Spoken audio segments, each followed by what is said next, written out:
अस्सलामुअलैकुम।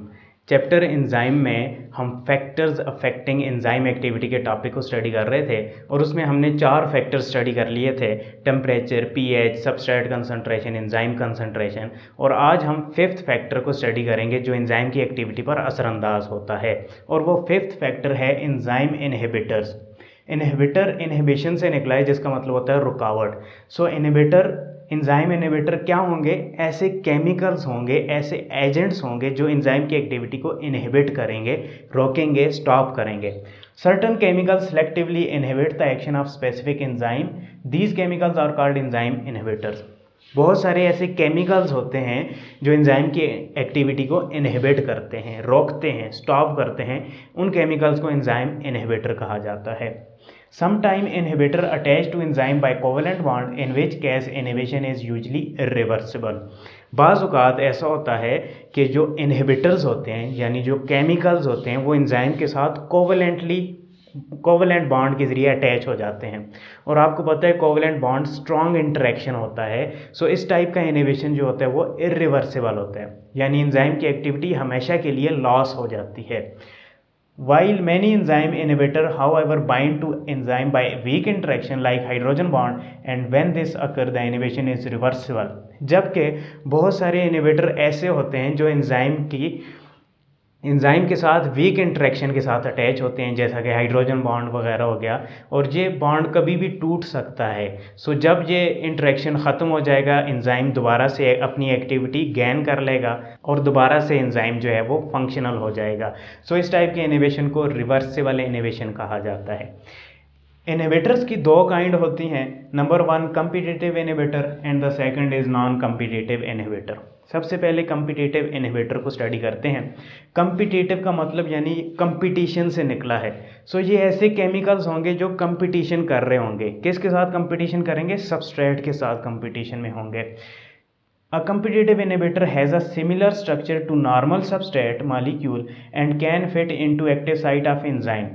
ये ऐसे इनहिबिटर होंगे, ऐसे केमिकल्स होते हैं जिनकी स्ट्रक्चर सबस्ट्रेट की स्ट्रक्चर से सिमिलर होती है, और ये मुकाबला करते हैं सबस्ट्रेट के साथ to bind with active site of enzyme. Enzyme के साथ बाइंड होने में कंपटीशन में होते हैं सबस्ट्रेट के साथ। ठीक है, that is it compete with substrate for active site.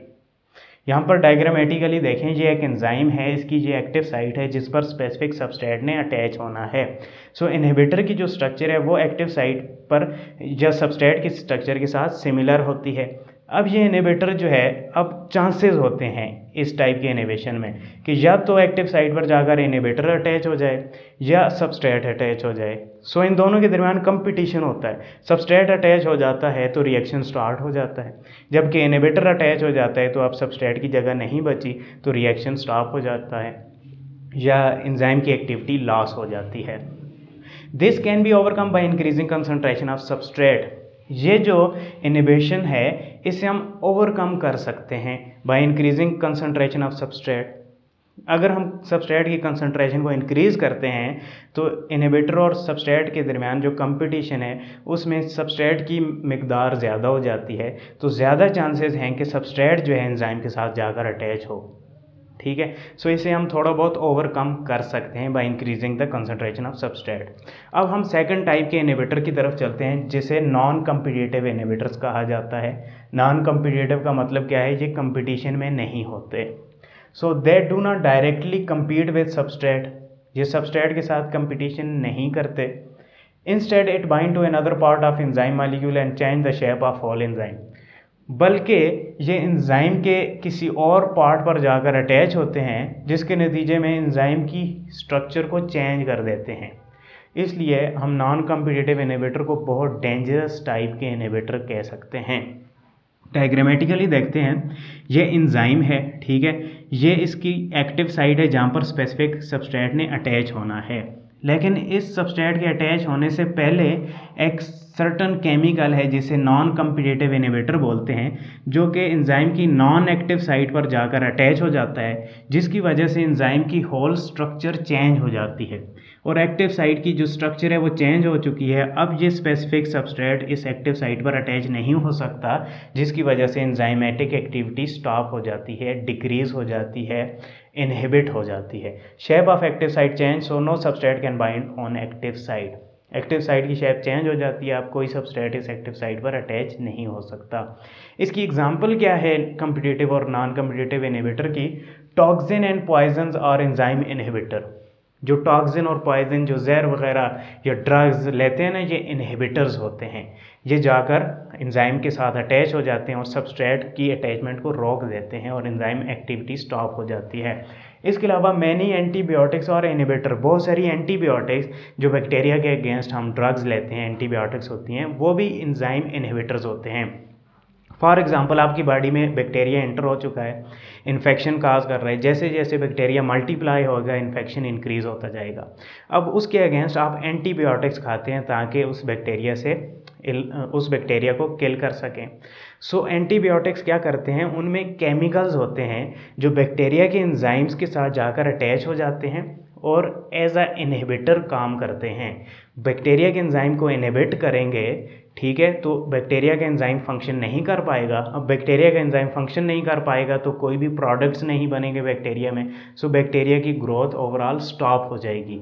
तो इस तरीके से जब वो स्टॉप हो जाएगी तो बाकी जो बैक्टीरिया उन्हें हमारी बॉडी के इम्यून सेल किल कर देंगे, तो इस तरीके से हम इन्फेक्शन से बच जाते हैं। So this is how actually the antibiotic works.